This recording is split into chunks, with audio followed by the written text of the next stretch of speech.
Hello everyone. मैं संचारी इलाहाबाद से ताहिरा काज़मी। आज इतने दिनों के बाद आप सबके सामने यूँ आपसे रूबरू होकर मुझे दिली खुशी हो रही है। कोविड-19 की इस सिचुएशन में, जबकि हम सब अपने घरों में हैं, हम अपने इवेंट्स, अपनी मीटिंग्स, ये सब कुछ बहुत मिस कर रहे हैं। लेकिन संचारी इस कोशिश में है कि अपने पोस्ट के ज़रिए, अपने वीडियोस के ज़रिए हम सब जुड़े रहें आपस में एक दूसरे से। आज मैं आप सबको अपने साथ 7 दिन के एक छोटे से सफ़र में ले जाने के लिए आई हूँ। आओ सुनो कहानी।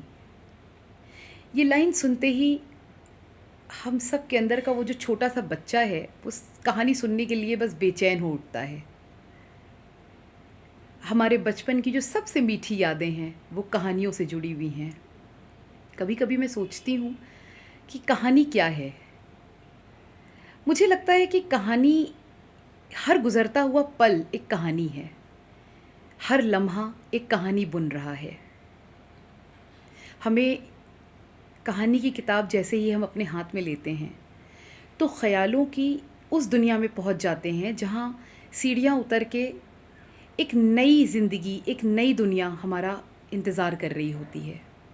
किरदार वो सब हमारे अपने बन जाते हैं, उनके साथ हम हंस लेते हैं, रो लेते हैं और फिर आखिरी पन्ना आते आते चुपके से वापस अपनी ज़िंदगी में तो आ जाते हैं, लेकिन वो कहानी हमारे वजूद का और हमारी ज़िंदगी का एक हिस्सा बन जाती है हमेशा के लिए।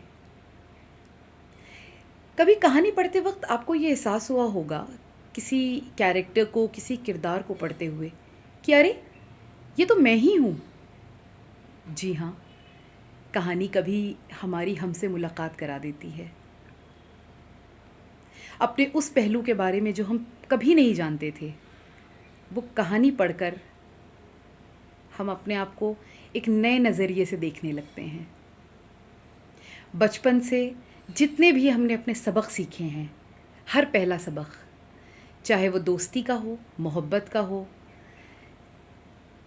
एहसास का हो, मॉरल्स, एथिक्स, सारे सबक, ये सब हम कहानी के ज़रिए सीखते हैं और फिर ज़िंदगी में हमेशा ये कहानियाँ हमारे वजूद का एक हिस्सा बनी रहती हैं।